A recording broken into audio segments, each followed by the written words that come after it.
Maraming salamat sa ating kalihim ng Department of Health, Secretary Ted Herbosa, sa iyong pakilala. Magsiupo po tayo. Kasama din po natin ang kalihim ng Department of Interior and Local Government, Secretary Benher Abalos. Pagsamantalan nyo na po dahil yung pagka-DILG secretary niya baka sa ilang araw mapalitan na at gagawin na nating senador.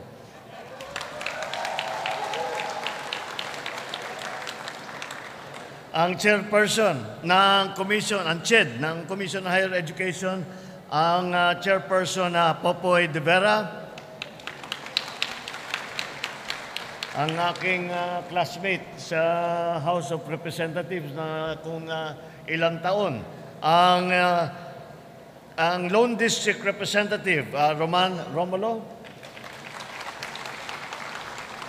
Pasig City Mayor, ang ating host ngayon para dito sa ating pagpupulong, Pasig City Mayor, Mayor Vico Soto, at ang talagang kailangan nating batiin dahil po itong Love for All na proyekto na ito, na programa, hindi na proyekto dahil ang dami pinagkakalat dito sa buong Pilipinas. Itong programa na ito ay ang First Lady Lisa Araneta Marcos. Ang mga LGU na magiging benepisyaryo nitong Love for All program na ating bibigyan at magbabahagi ng ilang mga equipment at tuloy din kasama rin ang mga serbisyo ng ating mga ahensya, kapwa ko na manggagawa sa pamahalaan, ating mga kababayan. Magandang umaga po sa inyong lahat. Natutuwa naman po ako at sa wakas ay nakasama ko na sa Love for All ang aking First Lady. Dahil po, papapaliwanag po ako, dahil po, naririnig ko lamang sa mga report sa akin ang tungkol sa napakagandang proyekto ng aking may bahay. Ngayon po ay saksi na ako sa serbisyong dinudulot nito. Ang kalusugan po ay kayamanan. Walang silbi ang lahat ng yaman kung hindi maayos ang ating kalusugan. Ngunit para sa mga kapuspalad nating kababayan, higit na mas malaking pagsubok ang pagkakasakit. Lalo na ang mga nasa malalayong lugar. Ayon po sa tala ng Department of Health, mayroon tayong higit na 7,000 tinatawag na geographically isolated and disadvantaged area. O tawag namin dyan ay yung mga GIDA. Ito po ang mga barangay o bayan na mahirap puntahan dahil malayo, nasa bundok, nasa isla, walang kalsada, na dapat na ikakabit ng mga daanan at tulay. Sa mga lugar po na ito, isang malaking hamon ang pagpunta sa klinik o sa ospital o sa health center. Dahil napakalayo at napakalaking bagay. Dahil alam niyo po, ito ay naranasan ko nung ako'y governor ng Ilocos Norte. Nakikita ko, pag dumadating po ang mga pasyente, pupunta po doon sa provincial hospital, kahit na sa RHU, ay masyadong malala na yung kanilang sakit. Kako bakit hindi sila pumunta ng mas maaga? At ang kanila ay napakahirap. Dahil pagka ikaw, marami kang, may alaga kang bata, maghahanap ka na mag-aalaga. Kung nagtatrabaho ka, mag-off ka muna, magli-leave ka muna. Tapos, yung pamasahe. At lahat ito, isang buong araw, kuminsan 2, 3 araw, napakalaking bagay. Kaya po, ang aming naiisip ay imbis nang antayin natin ang mga nagkakaroon ng karamdaman na makapunta sa mga ospital, dadalhin po natin sa kanila ang serbisyo para meron silang healthcare kahit sa malalayo. Meron din yan. Yung mga kababayan natin na malapit nga sila sa ospital, isang pagsubok naman ang pambayad sa mga eksamen at sa laboratorio. Gaya lamang po, kwento ng isang estudyante na nakarating po sa amin. Ang kanyang ina ay na-diagnose na mayroong ovarian cancer. Sa pamamagitan ng programang ito, ay matitignan sila ng doktor ng libre at hindi na kinakailangan pang bumiyahe ng malayo. Dahil sila na ang pinupuntahan. Yung Love for All, sila na ang lumalapit. Bali yung clinic. Imbis na sila pupunta sa clinic, yung clinic ang lumalapit po sa kanila. Kaya po, ang mga proyekto tulad nitong Love for All ay isang napakalaking tulong para sa ating mga kababayan. Layunin nito ang makapaghatid ng maaasahang serbisyo medikal para sa lahat.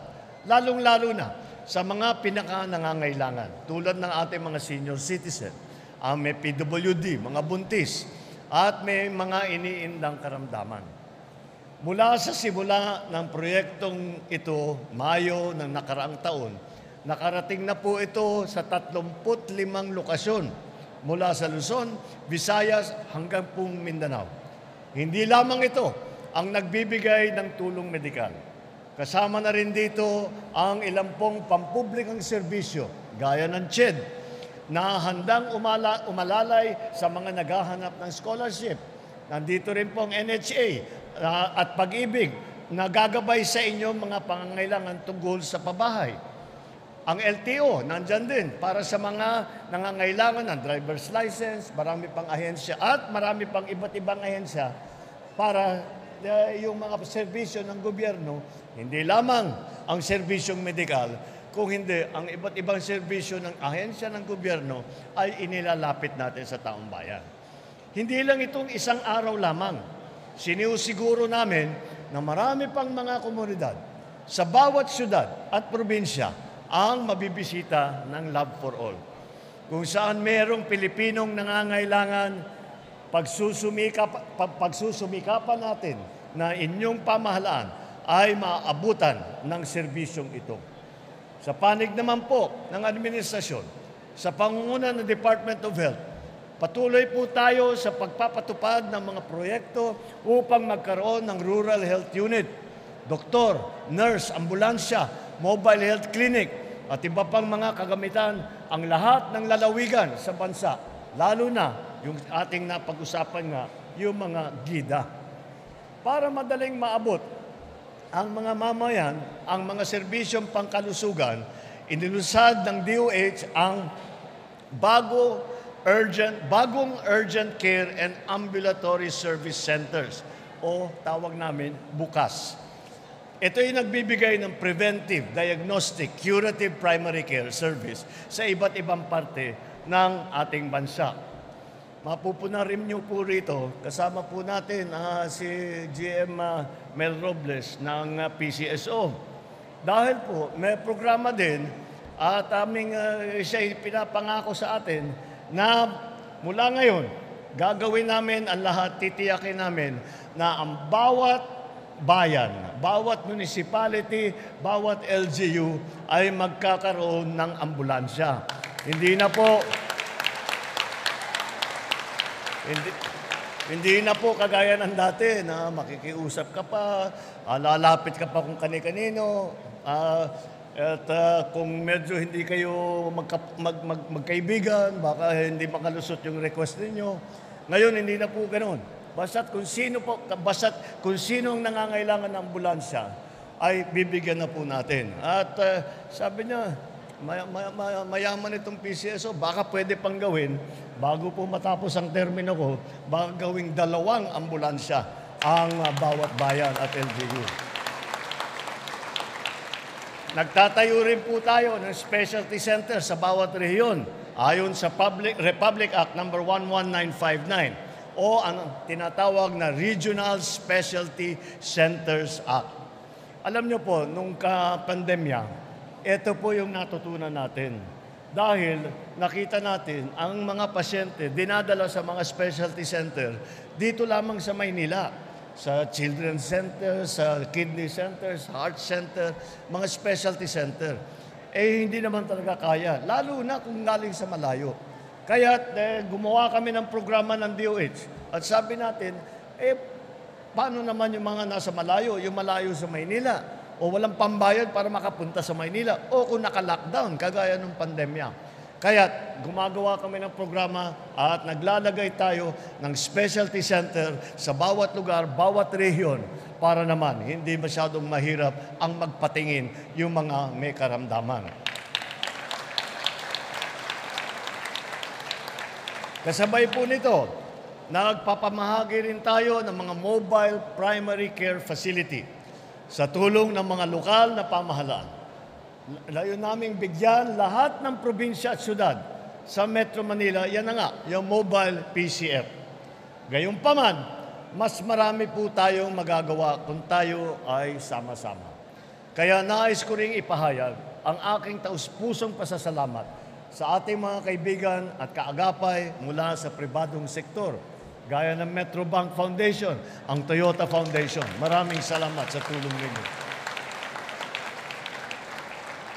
Sila po ang namahagi at nag-donate ng 3 mobile van na may kumpletong pasilidad, kasama ang top-of-the-line X-ray at ultrasound machine, portable urine analyzer, glucose and cholesterol monitor, at ilang pang kagamitang medikal na ipapamahagi natin sa mga lokal na pamahalaan ng Pasig, Tacloban, Santa Catalina, sa Ilocos Sur ngayong araw na ito. Hindi din po magiging matagumpay ang Love for All sa ating mga kababayan kung wala ang suporta ng ating mga lokal na pamahalaan at higit sa lahat ng bawat mamamayang Pilipino. Maraming salamat po sa inyong lahat, sa inyong pagkakaisa. Kaya po, hinihikayat ko kayong lahat, alagaan natin ang ating mga sarili. Samantalahin po natin ang mga proyektong tulad nito at ang mga serbisyo sa mga health center upang masubaybayan natin ang ating kalusugan. Tandaan po natin, ang pinakamatibay na yaman ay hindi ang laman ng ating bulsa, kundi ang tibay ng ating pangangatawan, ang sigla ng ating pag-iisip, ang pagiging malusog, ang ating puso.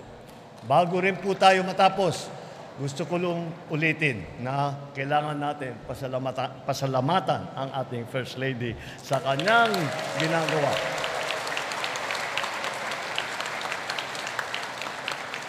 Halatang-halata niyo po, hindi po politiko dahil hindi masyadong pinag-uusapan itong napakagandang programa na ito. Kung politiko ang nagpatakbo nito, siguro katakot-takot na publicity na yung lumalabas, lalong-lalo na ngayon panahon ng eleksyon. Ngunit, ang First Lady po, hindi po yun ang iniisip. Iniisip lang niya kung paano makatulong at napakalaking tulong itong ginawa niyang project ng Love for All. Maraming salamat sa tulong mo rito sa pagsulong ng ating healthcare system.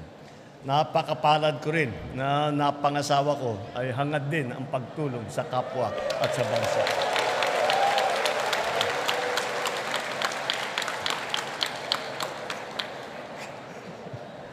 Talaga kayo, masyado kayong mga Pinoy masyadong romantic. Kaya po, ako'y nagpapasalamat sa lahat po ng na-involve. Dahil hindi po nangyayari ito kung hindi po nagsasama-sama. Ang approach po namin sa pamahalaan, sa serbisyo publiko, ay ang aming tinatawag na all of government, all of the nation. Ibig sabihin, lahat ng ahensya ng pamahalaan, pagka may proyekto, pagka may programa, kapag may maisip, may makita kami na kailangan gawin, hindi lamang ibinibigay sa isang departamento, hindi binibigay lamang sa isang ahensya.